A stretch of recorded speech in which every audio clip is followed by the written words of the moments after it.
I've seen here with so many families, the most incredible people in the world, what you parents are doing and overcoming and self-control, and it's unbelievable. It's unbelievable. So this family from Borough Park, they're usually here, they're not here now, and they had a really, really dangerous situation. A case where Shomer was called many times to their house because of violence and really terrible stuff.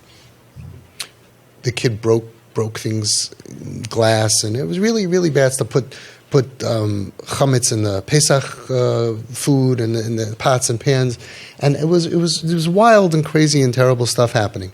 And they came here, and they mamish started to win back their kid, and their kid had a dog, and as we know that to these kids, and to a lot of other people, but to our kids, the dog really saves them, and they feel like it's their child in many, many ways, many times. Not everybody, most of them. And when we embrace the dog, they feel like you embrace them. And when we don't, then they feel like you're rejecting them.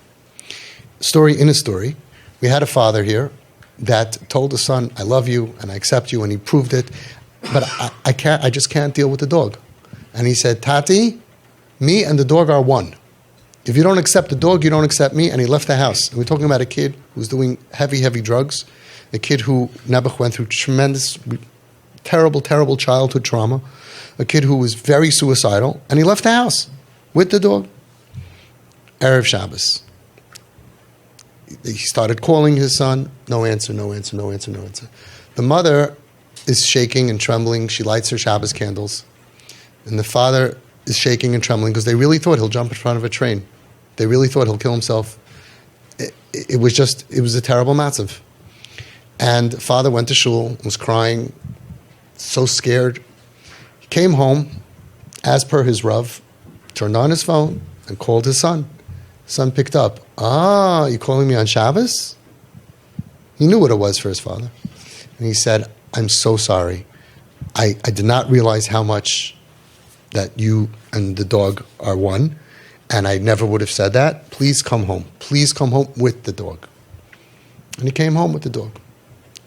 In that 2.5 hours approximately from when he left to when he came back, he went to a tattoo parlor because he was in so much pain, and he got a tattoo, a big one, of an angel with a sword, and he told his mother afterwards, I got this should remind myself that I'm not going to let anybody hurt me like that. When someone is in so much pain, you have to be so careful of what you say to them. There was a kid in Eretz Yisrael, I showed this to you in the training, a kid in pain, and he was a sweetheart, and everybody loved him on the streets and all that. These kids never hurt anybody if you don't try to control them and you're just nice to them. They're sweet puppies. And he had a ponytail or whatever, and he was a nice kid, but he wasn't like the family. And he went to his sister's l'chaim when she got engaged. And somebody in the family went over and said, "Die belongs nicht du.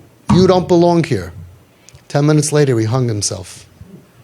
Rachmanu litzlan. Cut off generations. We lost him and the future. He didn't realize, the guy who said it, I'm sure, did not mean to push him off a cliff. He didn't realize how close this person was. We have to be so careful. So back to the first story. So these parents realized that we gotta, and this is a big dog, not a little dog, and I'm scared of dogs also. And this is a big dog. And they said to him, come and bring your dog into the house. And the mother was here, and many of you know her, and many of you heard her say this. She prayed. Don't forget the Koyach HaTfilah. She davened to Hashem, Hashem, please give me the ability to embrace this dog. Please give me the ability not to jump out of the window like I would have and scream and shriek and go, right? Please, I need to save my son.